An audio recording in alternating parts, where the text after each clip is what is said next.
Salut, dans le précédent épisode, nous avions vu comment intégrer une vidéo à une diapositive Storyline et comment créer une petite fenêtre avec une interface qui permette de contrôler grâce à des déclencheurs cette vidéo. Nous avons pu voir qu'il y avait des formes particulières qu'on appelle les boutons qui disposent déjà de déclencheurs intégrés. Nous avons paramétré tout ça, nous avons joué un petit peu avec les états et aujourd'hui nous allons continuer cette série d'exercices.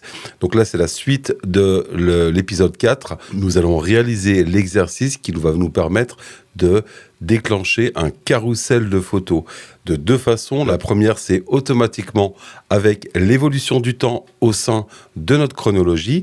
Et la deuxième, c'est manuellement pour permettre à l'utilisateur d'aller sélectionner les photos en bougeant. Un nouvel objet que nous allons découvrir, c'est le curseur. Le curseur, c'est un objet qui est particulier à Storyline et qui va vous apporter pas mal de confort pour vos diapositives. Allez, c'est parti. Donc la dernière fois, nous avions vu cet exercice-là où on intégrait une vidéo et nous avions créé une interface pour pouvoir lancer cette vidéo, désactiver le bouton Start et faire un reset pour pouvoir relancer la vidéo. Aujourd'hui, nous allons nous attaquer à l'exercice 2, le déclencheur chronologie. Je l'ai appelé comme ça parce que lorsque la chronologie commence, le curseur se déplace tout seul, sans action de l'utilisateur, et à chaque position du curseur, l'image va changer. Ensuite, l'utilisateur reprend la main sur le curseur et donc peut faire afficher les images de son choix. Et en dessous, on a fait un petit bouton qui permet de passer en load quand c'est entre deux valeurs et on quand c'est sur la valeur 4. Donc l'idée c'est de faire des déclencheurs conditionnels, c'est-à-dire que l'état de ces boutons est conditionné à la position de mon curseur. Allez, on attaque tout ça.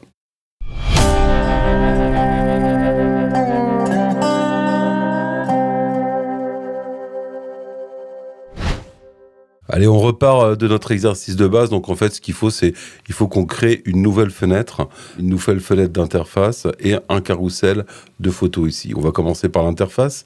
Donc, on dispose déjà d'une fenêtre qu'on avait construite. Il suffit d'aller dessiner un rectangle de sélection.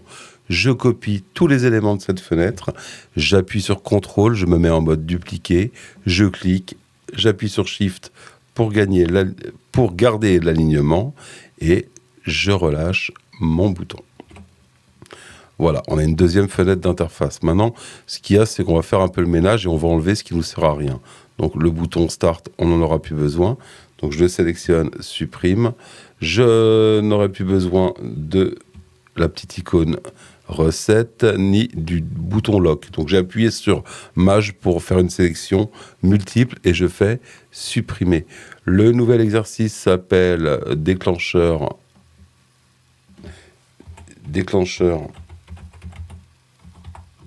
chronologie.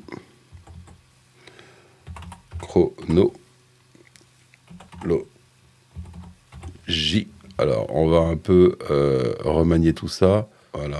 Allez, on va pas perdre trop de temps là-dessus. Je le bouge pour pouvoir récupérer ma petite flèche ici que je vais descendre. Voilà. Alors, je vais verrouiller mon rectangle 2 ici pour ne plus avoir à le sélectionner. Et je récupère la ligne 2. Je fais CTRL et avec SHIFT, je duplique cette ligne-là. Voilà, je reprends mon texte. Je le sélectionne. Hop. Et avec les petites flèches du bas, voilà, je fais descendre mon texte. J'agrandis ma fenêtre avec le bouton CTRL et la molette de la souris afin de pouvoir travailler plus précisément. Voilà, comme ça. Et là, nous allons insérer un nouvel objet, c'est le curseur. Alors, pour insérer un curseur, c'est dans le menu insertion où il y a tous les objets. Et c'est tout à droite, là, c'est curseur. Alors, quand je clique, j'ai 3 curseurs. J'ai 3 modèles de base qu'on pourra customiser par la suite. Donc, je vais prendre le premier curseur, par exemple. Voilà. J'ai une petite croix. Je dessine un curseur de la taille, voilà, de la taille souhaitée.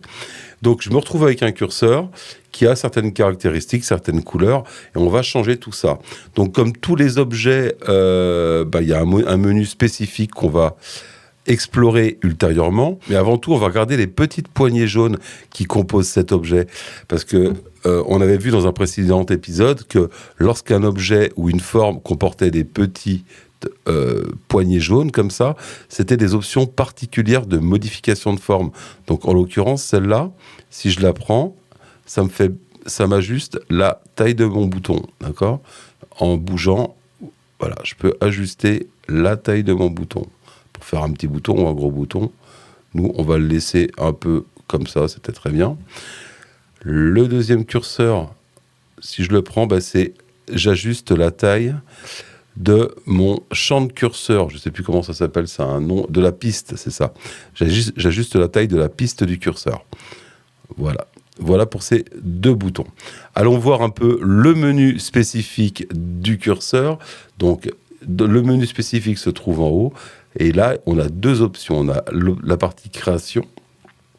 Alors, la partie création, elle me dit quoi ? Elle me dit que ce curseur-là, qui s'appelle, alors c'est particulier, hein, il s'appelle curseur 1 dans ma chronologie. D'ailleurs, on va le renommer, on va l'appeler curseur photo pour pas se tromper. Curseur photo. Ce curseur-là, il est associé, alors on retourne dans le menu de création, à une variable qui s'appelle curseur 6. D'accord ?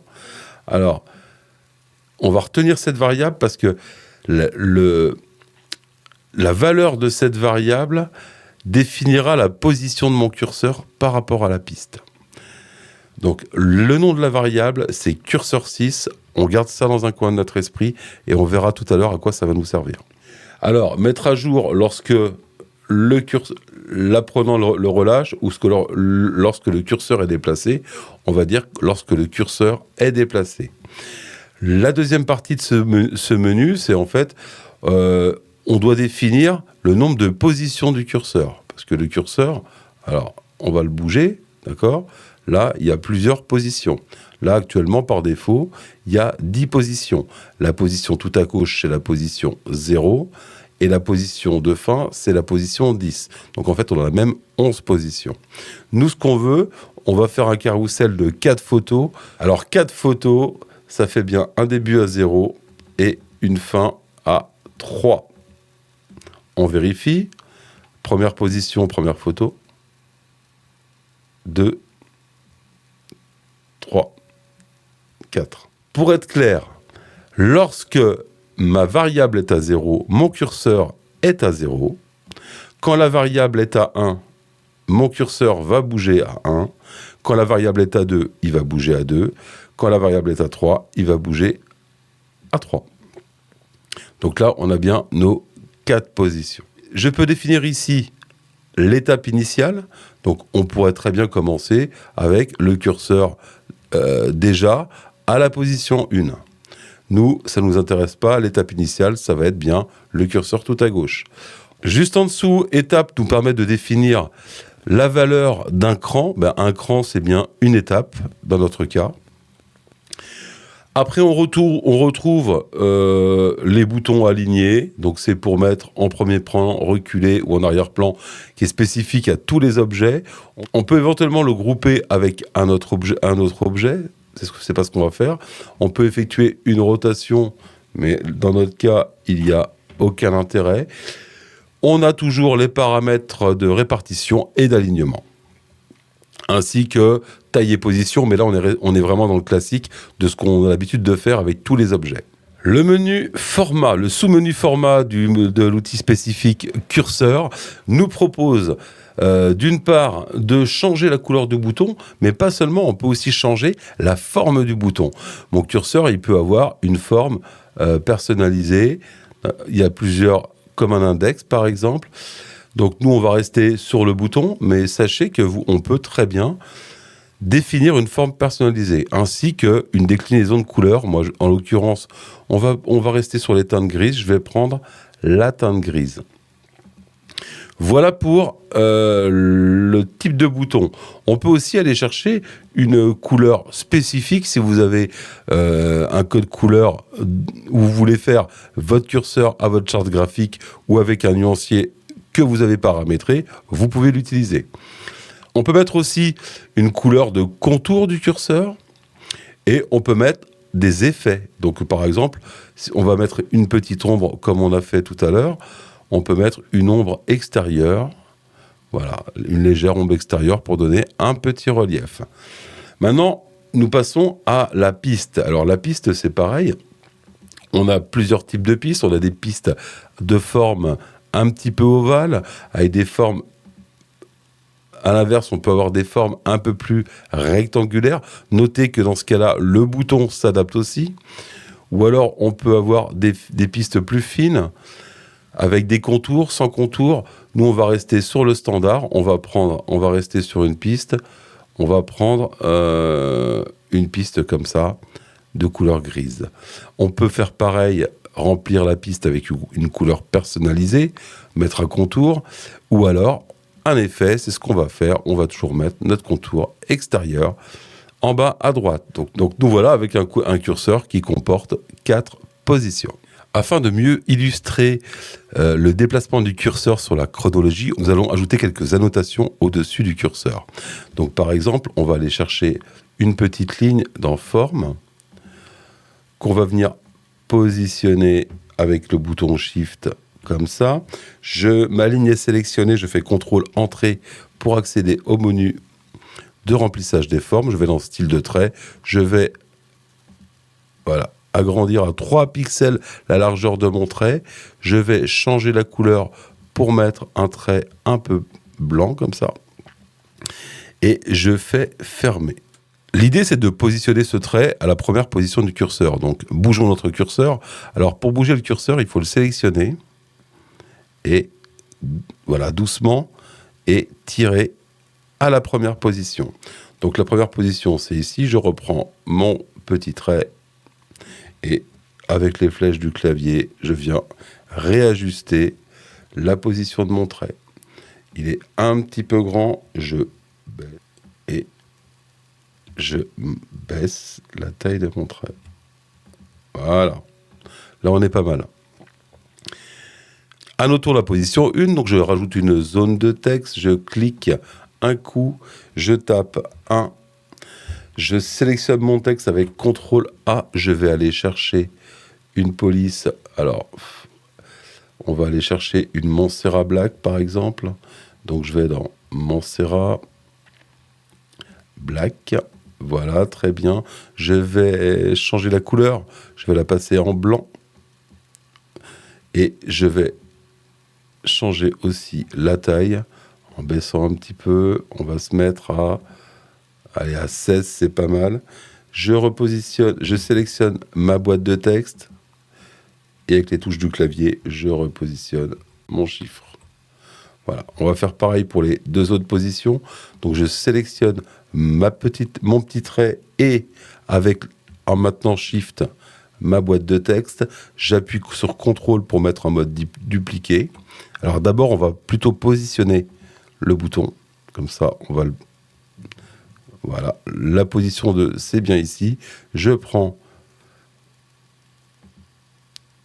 mon chiffre, mon trait, CTRL pour être en dupliqué. Je tire en mettant Shift, appuyé, et je relâche. Alors j'ai relâché trop tôt.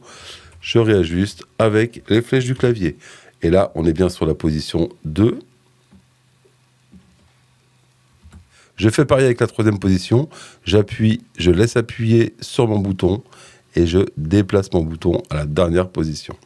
Donc là, j'ai plus qu'à reprendre. Je sélectionne je me mets en CTRL pour dupliquer. Je clique, j'appuie sur Shift et je déplace. Et ça, c'est la 3e position. Alors maintenant, l'idée, on va repositionner notre bouton. Voilà, on va le remettre tout à gauche. L'idée, c'est de dire à Storyline que quand la chronologie commence, à 1 seconde, je veux que mon bouton il soit ici. À 2 secondes, je veux que mon bouton soit juste en dessous de 2. Et à 3 secondes, qu'il soit tout à la fin à droite. Donc, comment faire ça ? En fait, il me suffit juste de créer un déclencheur. Mais avant de créer un déclencheur, un petit rappel.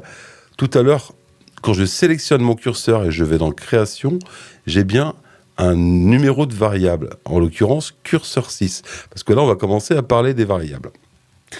Le curseur, il possède une variable intégrée. Et elle n'est pas difficile, cette variable. Ça veut dire que quand la variable curseur 6 est égale à 0, il est tout à gauche. Quand curseur 6 est égal à 1, il est à la première position du cran qu'on a défini, etc. Donc, qu'est-ce qu'on va dire à Storyline ? Nous, on va aller appeler un déclencheur, ici, et on va lui dire quoi ? On va lui dire, déjà, quand la chronologie commence, quand la chronologie atteint un moment précis, et le moment précis, c'est bien 1 seconde. Ça, la condition, on n'en parle pas maintenant, on le fera tout à l'heure. Qu'est-ce que je veux quand la chronologie atteint le moment de 1 seconde ? Je veux que la variable curseur 6 soit égale à 1. Et comme ça, mon curseur va se déplacer au cran 1. Donc, on fait comment ? On fait ajuster la variable, affecter à curseur. Alors, c'est pas curseur 1, parce que là, j'ai toutes les variables de mon projet. J'ai déjà créé une scène avec d'autres curseurs pour tester. Donc là, c'est bien curseur 6. Affecter à curseur 6 la valeur 1. D'accord ? Donc, on se redit notre déclencheur. Quand la chronologie atteint un moment précis, c'est-à-dire 0 minute et 1 seconde, la variable curseur 6 associée à notre curseur aura la valeur 1. Ça veut dire que notre curseur, il va se déplacer. Puisque la particularité du curseur, c'est que lui, il va renifler la valeur de sa variable à chaque fois. Et quand la variable change, le curseur bouge. Donc je fais OK. Donc la variable, elle se trouve ici. Affectée à curseur 6, la valeur 1 quand la chronologie atteint le moment précis, 0 minute et 1 seconde. Vérifions. Donc, je fais aperçu cette diapositive ou CTRL F12 si vous voulez être plus rapide. Voilà. La diapositive va se lancer et mon curseur a bougé à 1 seconde. Donc, ça fonctionne. Donc, qu'est-ce qu'on va faire maintenant ? On va programmer pour les deux, pour le 2, pour le 3 et la position 0. Donc, alors, pour cela, il me suffit de sélectionner mon déclencheur et au lieu de repasser par nouveau, je peux copier avec CTRL-C et coller avec CTRL-V. Il me reste juste à changer les valeurs. Ici, affecter à curseur 6 la valeur 2 lorsque le moment atteint 2 secondes. Je reprends mon déclencheur, CTRL-C, CTRL-V. Maintenant, c'est la valeur 3 quand la chronologie atteint le moment 3 secondes. Voilà. Qu'est-ce qui nous manque encore ? Il nous manque la valeur 0. CTRL-C. Alors, la valeur 0, en fait, on n'a pas vraiment besoin de le mettre puisque on a dit que l'état initial du curseur, c'est bien sur la gauche quand la chronologie commence. Si je sélectionne mon curseur, je vais dans État, et on avait vu dans l'épisode 4 les états, et on voit bien que l'état... Alors le curseur déjà, on peut voir qu'il a déjà, comme un bouton, un état intégré, c'est l'état survol. C'est-à-dire que quand on survole, il y a un peu un effet de zoom. Mais l'état initial, c'est bien l'état normal. Donc l'état initial, c'est bien quand la chronologie se lance. À t égale 0 secondes, on a bien mon curseur qui est ici. Donc pas besoin de programmer un déclencheur pour l'état initial. Allons voir maintenant l'aperçu pour voir si ça fonctionne. CTRL F12. Donc ma diapositive se lance. 1, 2 et 3. Mon curseur, il bouge bien. Alors, ce qu'on aurait pu faire aussi, c'est qu'on aurait pu faire, et ça, vous savez le faire maintenant, on aurait pu modifier l'aspect de mon curseur quand la chronologie débute. C'est-à-dire qu'il peut être grisé au départ, on va dans état, on peut faire très bien un nouvel état par exemple, modifier les états, nouvel état, on va l'appeler 1, ça correspond à 1 seconde, d'accord ? Et on peut décider qu'une fois qu'il a passé 1 seconde, eh ben, il va changer d'état, c'est-à-dire que on peut décider par exemple, pour l'état 1, d'aller dans format et d'aller changer la couleur du curseur en vert. Alors même s'il est sur la gauche, l'état 1, on va le programmer pour que à 1 seconde, il passe en vert. On va essayer de voir. Et même pour la piste, tiens, la piste, on peut la passer en vert aussi à partir de l'état 1 seconde. Donc pour modifier l'état du curseur, je vais faire nouveau. Qu'est-ce que je veux ? Je veux changer l'état de curseur photo pour le définir à l'état personnalisé 1 que nous avons créé. À quel moment on veut ? En fait, c'est quand la variable change. Quand la variable qui s'appelle curseur 6 change. Alors, on peut mettre que si le curseur est entre la position 1 et la position 3. Ça veut dire que quand il est sur la position 1, 2 et 3, à ce moment-là, mon curseur passera à l'état défini numéro 1, celui qu'on vient de créer, quand la variable change. On fait OK et on essaye en aperçu. Ça bouge et l'état a changé. Par contre, si je prends mon curseur et je le mets à 0, eh ben, il reste sur le même état. Parce qu'on n'a pas dit à Storyline que quand le curseur revient à 0, il fallait revenir à l'état normal. On va le faire tout de suite.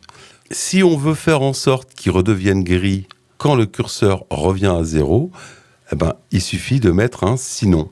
Alors, on va double-cliquer sur notre variable curseur 6. On a bien dit qu'on voulait changer l'état pour le mettre à l'état numéro 1 quand le curseur est entre 1 et 3, mais on peut très bien dire, sinon, changer l'état de curseur et le définir à l'état normal. Ça veut dire qu'il sera à l'état 1 pour les positions 1, 2, 3, mais la position 0, il sera à l'état normal. Je fais OK, je retourne dans Aperçu, je fais cette diapositive. Là, il est gris, il passe au vert, et si manuellement je le reprends, je le mets à 0, il repasse gris. Ça a marché. Terminons rapidement notre interface. En bas, il me reste 3 boutons à faire. Un bouton off, un bouton load pour le chargement du curseur. Alors, ça n'a pas vraiment de sens au niveau pédagogique, mais c'est juste pour montrer que quand il n'est pas à la position 0, c'est ce bouton qui va s'allumer. Et quand il sera tout à droite, il y aura un bouton on.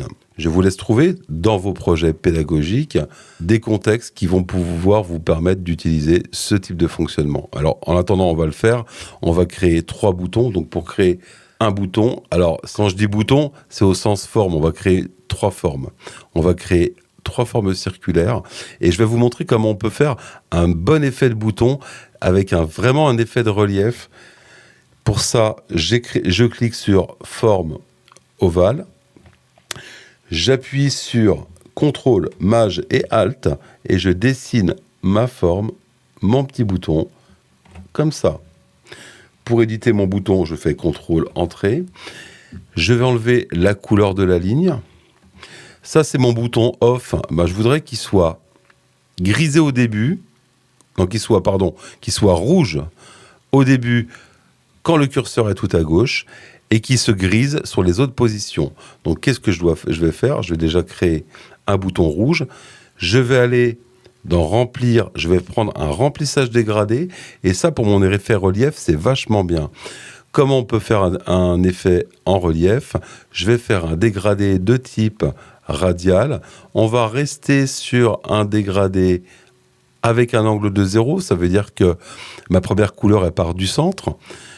Mon premier point de dégradé, alors je vais prendre 2 points de dégradé, je vais en enlever un. Mon premier point de dégradé, je vais chercher une couleur. Alors, je me mets dans la gamme des rouges et je vais chercher un rouge un peu gris comme ça. Voilà. Allez, peut-être un peu rose, voilà, très bien. Le deuxième point de dégradé, je vais prendre un rouge vif. Je reprends dans les rouges, je me mets sur du rouge vif, voilà. Maintenant, je vais réajuster mon point de dégradé. Alors là, comme sur le 2, on va faire comme... Pour le 1, on va le mettre à 0. Pour le 2, on va le mettre... Allez.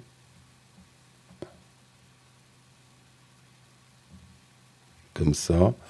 Alors, c'est un peu trop marqué. Le point 1, je vais un peu l'obscurcir. Donc, je vais aller chercher une couleur. Voilà, un peu... Voilà, comme ça. Et là, vraiment, on a vraiment l'impression d'avoir une sphère. Voilà. Comme ça, là, on a vraiment une sphère. Alors, on va rajouter une ombre. Contrôle, entrée. Une petite ombre. Alors, on a l'habitude, maintenant, on prend toujours notre ombre pour être cohérent avec notre lumière. À droite, comme ça. Voilà. Maintenant, je fais fermer et notre bouton est prêt. Je vais créer un deuxième état à mon bouton. Donc, je sélectionne mon bouton, je vais dans état. Je vais créer un état. Alors, modifier les états. Je clique sur modifier l'état, nouvel état. Et je vais l'appeler inactif, par exemple. L'idée, c'est que quand le curseur il sera à une autre position que 0, eh ben, on va le mettre en gris. Donc là, je resélectionne mon bouton, contrôle entrée. Je vais chercher mes points de dégradé. Le premier point de dégradé, on va aller chercher vraiment du gris. Voilà, comme ça. Le deuxième point de dégradé, on va chercher un gris plus foncé. Un gris plus foncé, comme ça. Hop. Je retourne sur le premier parce qu'il est trop clair. Le premier, je le sélectionne et je le mets un peu plus foncé. Voilà. Comme ça. Voilà. On a toujours notre effet de sphère un petit peu. Donc voilà, j'ai mon bouton. Il a deux états. Je vais mettre un champ de texte parce que c'est mon bouton qui va s'appeler off. Alors, zone de texte, je clique là. On va même faire mieux. Donc, CTRL Z pour annuler. Je vais aller rechercher la zone de texte en haut. CTRL dupliquer et je le mets ici. Voilà. Et mon bouton, je l'appelle off. OFF. Voilà. Je prends ma zone de texte. Je la décale un petit peu pour être à peu près centré. Avec la touche Maj, je resélectionne mon bouton. Je fais CTRL. Je suis en mode dupliqué. Je clique. J'appuie sur Maj pour gagner l'alignement. Et je vais mettre un bouton Load ici. Donc je change tout de suite le texte. Load. Je réajuste mon texte. Alors moi, mon bouton Load, je veux qu'il soit grisé au début et qu'il soit orange dans les positions intermédiaires 1 et 2. Donc, qu'est-ce que je vais faire ? Le mode grisé, je l'ai déjà, puisque en dupliquant mon bouton Off, j'ai copié aussi les différents états. Je vais pas m'emmerder, je vais dire juste à Storyline que l'état initial, c'est l'état inactif, donc grisé. J'ai juste à modifier l'état normal. L'état normal, je fais CTRL entrée, je le sélectionne, je fais CTRL entrée, et on va lui donner une teinte plutôt... Alors là, je ne suis pas en mode modifié, pardon. Voilà, là, je suis en mode modifié. Je sélectionne l'état normal, je fais CTRL entrée, et je vais prendre une teinte plutôt orange. Donc, le premier point de dégradé, là, je vais aller dans mes oranges. Je vais sélectionner un orange un peu clair comme ça, alors pas trop clair non plus. Voilà. Je vais prendre mon deuxième point dégradé et je vais chercher un orange qui est un peu plus vif, un peu comme ça. Ouais. Comme ça, c'est très bien. Voilà. Donc, fermé. Donc, on a bien dupliqué, même avec l'ombre portée. Là, j'ai bien un bouton qui est orange. Alors, l'état initial, c'est bien gris. On a bien sélectionné inactif pour l'état initial. Donc j'ai bien mon bouton qui sera grisé au début. Ensuite, on va faire pareil pour le bouton on. Donc le bouton on, je prends mes deux objets, je me mets en mode dupliqué avec CTRL, je clique, j'appuie sur Maj pour garder l'alignement et je vais me mettre par exemple ici, je vais l'appeler on. Alors mon bouton on, alors je recentre mon texte. Voilà. Mon bouton on, qu'est-ce que je veux ? Je veux qu'il soit grisé, état initial inactif grisé, donc on l'a déjà cet état-là, et son état normal c'est vert. Donc je fais modifier les états, je sélectionne état normal, je fais CTRL entrée, je vais aller dans le point arrêté 1, je vais dans mes gammes de vert, je prends un vert un peu comme ça, très bien. Je vais chercher en arrêté 2, alors je vais bouger ma fenêtre pour mieux voir. Arrêté 2, je vais prendre le deuxième point sur un vert plus foncé, comme ça. Alors là, c'est trop. Voilà, allez, on va valider ça. Le texte, je vais terminer. Le texte, je reviens à la chronologie, je prends mon texte et je le recentre par rapport à mon bouton. Voilà. Alors là, c'est à peu près, mais normalement, il faut le faire avec des repères, il faut faire quelque chose d'un peu plus propre. Mais là, c'est pour l'exemple. Donc voilà, j'ai mes trois boutons. J'ai mon bouton là qui s'appelle Oval 1 et ça ne me va pas. Je vais l'appeler bouton Off. Le deuxième bouton qui va s'appeler Oval 2, je vais l'appeler bouton Load. Le troisième bouton, je vais l'appeler bouton On. Bouton On. Alors, comment on fait ? Allez, on va se dire, le bouton Off, lui, il est rouge quand le curseur est égal à 0, quand le curseur est à la position de gauche. Le curseur est à la position de gauche quand la variable curseur 6 est égale à 0. Donc, on va faire ça. Changer l'état de bouton off. Définir à l'état, qu'est-ce qu'on veut, nous ? Inactif. Quand, nous, c'est pas l'utilisateur clique, c'est la variable change. Donc, alors on peut le mettre aussi, on peut aussi prendre le curseur se déplace, ça marche aussi. On a le choix, donc mais on va prendre la variable. Quand la variable curseur 6 change. En fait, qu'est-ce que je veux ? Je veux que mon bouton off, il passe en gris sur les variables 1, 2, 3. Donc, si la variable curseur 6 est supérieure ou égale à 1, le bouton devient inactif. On peut dire, sinon, remettre le bouton off à l'état normal. On teste, on fait OK, on fait aperçu cette diapositive.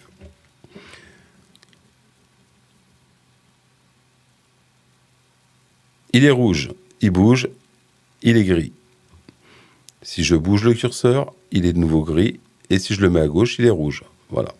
Donc on a réussi à faire fonctionner, que ce soit en manuel ou en automatique. Maintenant, on va aller plus vite pour le bouton Load et On. Même principe pour le bouton Load.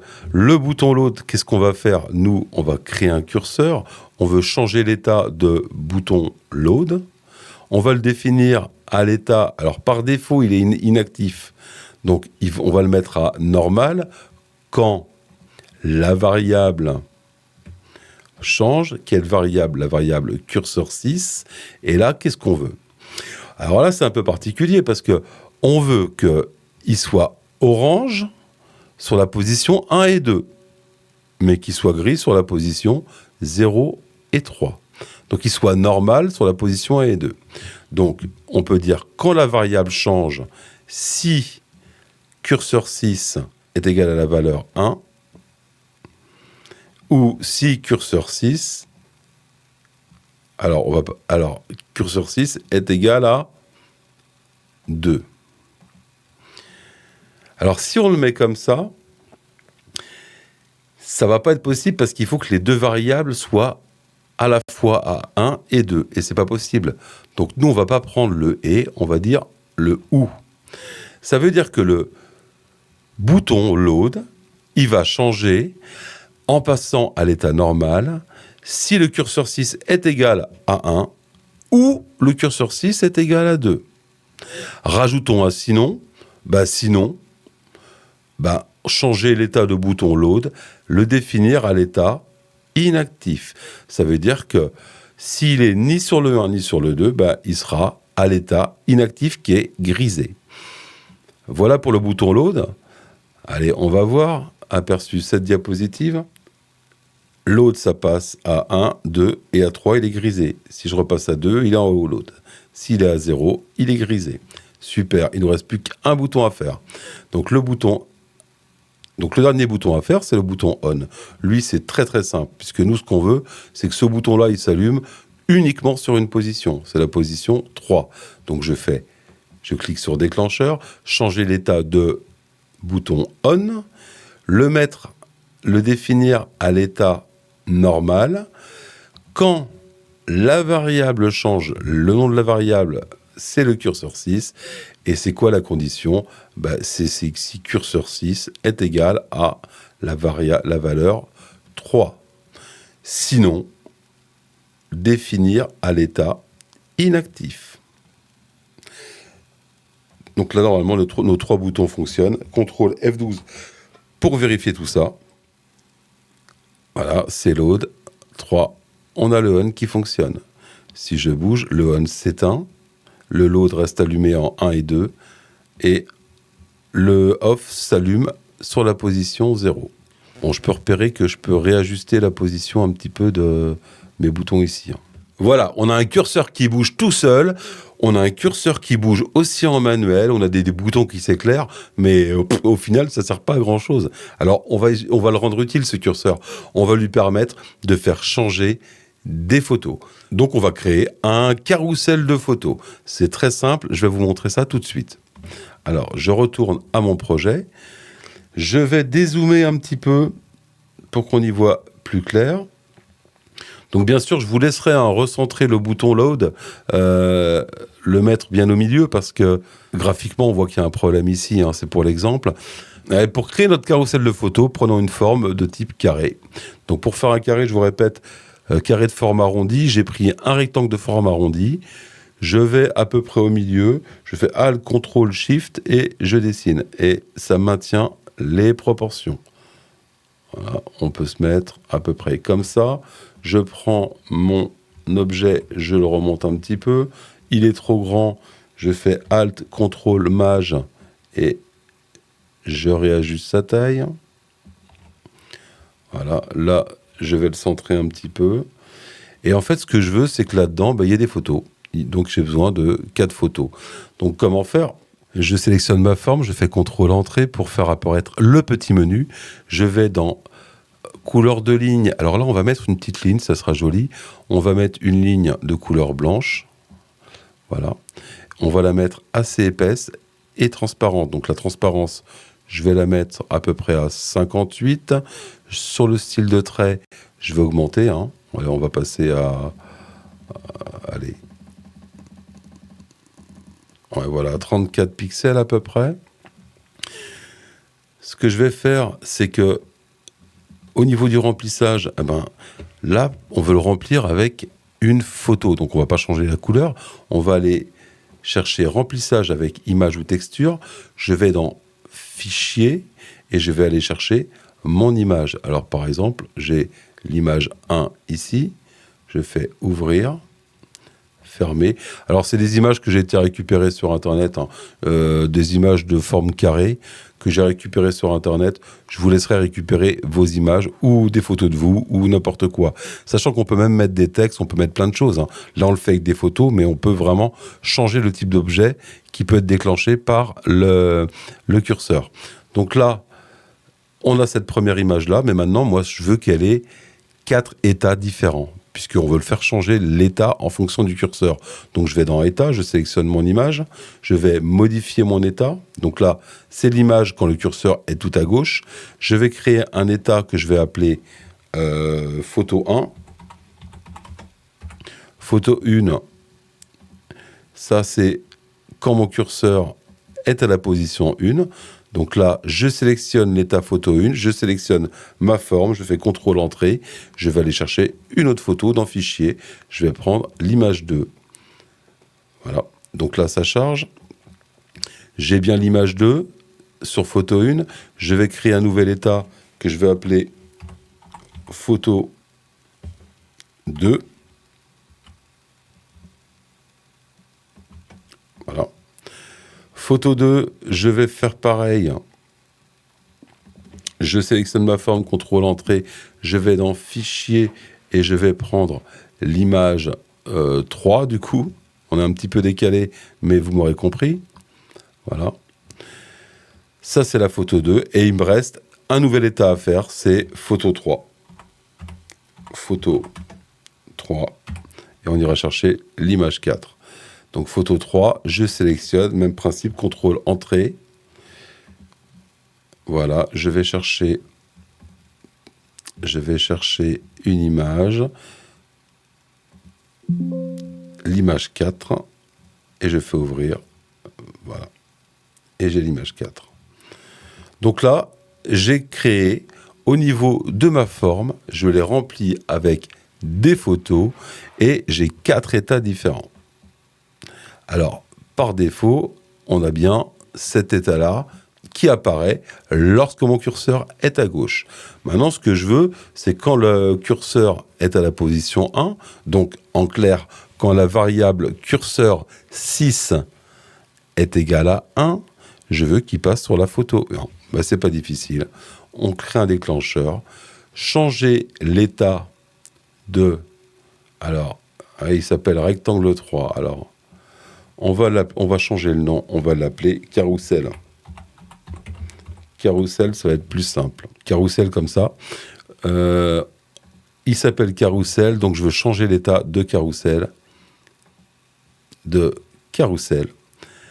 Le définir à l'état photo 1. Quand, alors c'est quand la variable change, quand la variable curseur 6, si la variable curseur 6 est égale à 1. Voilà. Donc voilà, je retrouve ici le déclencheur que j'ai créé. Quand on clique sur un objet, on a tous les déclencheurs qui sont reliés à cet objet. Donc là, c'est bien ce déclencheur que je viens de créer. Ben maintenant, je ne vais pas m'embêter, je vais faire un CTRL-C pour copier, CTRL-V, et je vais changer, je vais définir l'état à photo 2 quand la valeur du curseur est égale à 2. Je fais CTRL-C, CTRL-V pour créer un nouveau déclencheur. Je vais définir la photo 3 quand la valeur du curseur est égale à 3. Et je fais un 4e déclencheur pour dire définir à normal, donc la photo d'origine, quand la valeur du curseur est égale à 0. Comme ça. Donc on a bien 1, 2, 3, 4 déclencheurs pour l'objet carrousel. Allons voir si ça fonctionne. Je fais aperçu, cette diapositive. Mon curseur bouge, les photos bougent. Tout fonctionne. Est-ce que ça fonctionne en manuel? Je prends mon curseur, je change, et ça change mes photos. Donc voilà, alors là, il y a un vrai intérêt pédagogique. Il y a plein de supports que vous pouvez faire en utilisant ce principe-là, soit en déclenchement automatique, soit en manuel, avec un curseur, par exemple. On peut faire varier du texte, on peut faire changer plein de choses en fait. Chaque objet peut changer. Tous les objets qui possèdent des états peuvent être modifiés grâce au curseur. Alors dans Storyline, il y a toujours plein de façons de faire les choses. Il y a pas qu'une seule façon. Là, on a programmé pour que ça se change en fonction de la variable. Mais on aurait pu aussi programmer en fonction d'un paramètre, c'est si le curseur se déplace. On l'a vu apparaître tout à l'heure, mais on ne l'a pas utilisé. Mais il y a souvent plusieurs façons d'arriver au même résultat sous Storyline.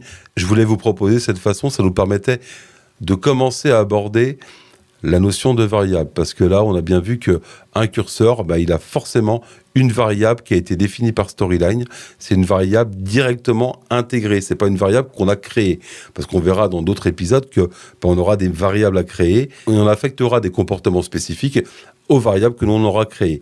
Là, en l'occurrence, quand on crée un curseur, quand on dessine l'objet curseur, on a forcément une variable qui va être générée par Storyline. Et il nous le dit d'ailleurs, quand on survole le curseur et qu'on va dans Création, on a le nom de la variable. Si je crée un nouveau curseur, j'aurai une nouvelle variable qui va apparaître. Donc, le piège dans tout ça, c'est de se tromper de variable. Des fois, quand on programme un déclencheur, si on nomme pas la variable et on se trompe de variable, il se passera rien. Donc, il faut vraiment être vigilant par rapport à ça. Alors, pour conclure, dans cet épisode, qu'est-ce qu'on a vu ? On a vu un nouvel objet qui est particulier, qui s'appelle le curseur, qui peut prendre divers aspects. Il est composé d'un bouton et d'une piste. Le bouton peut être changé, la piste peut être changée. On peut, comme pour n'importe quelle forme, ajuster certains paramètres, comme son nombre, la couleur, etc., etc. Mais ça, je vous laisserai manipuler.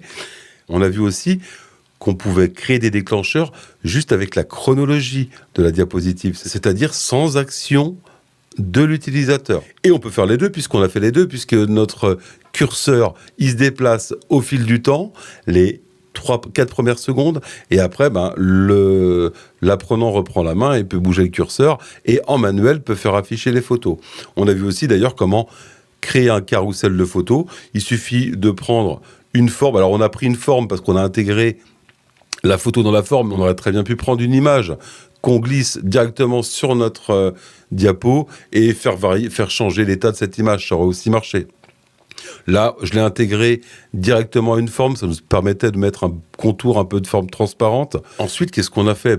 En bas de notre interface de contrôle, on a mis 3 petits boutons, off, load et on, et on a créé des déclencheurs conditionnels. Ça veut dire que leur état, il va être conditionné au changement de variable.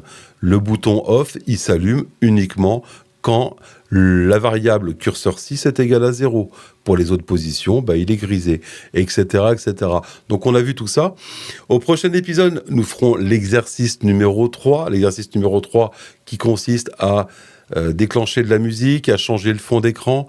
On verra ça dans le prochain épisode. Si vous avez aimé cette vidéo, n'hésitez pas à me mettre un petit pouce vers le haut et à vous abonner à la chaîne afin de recevoir les notifications des nouveaux épisodes de ces tutos Storyline. Je vous souhaite une bonne journée. Ciao.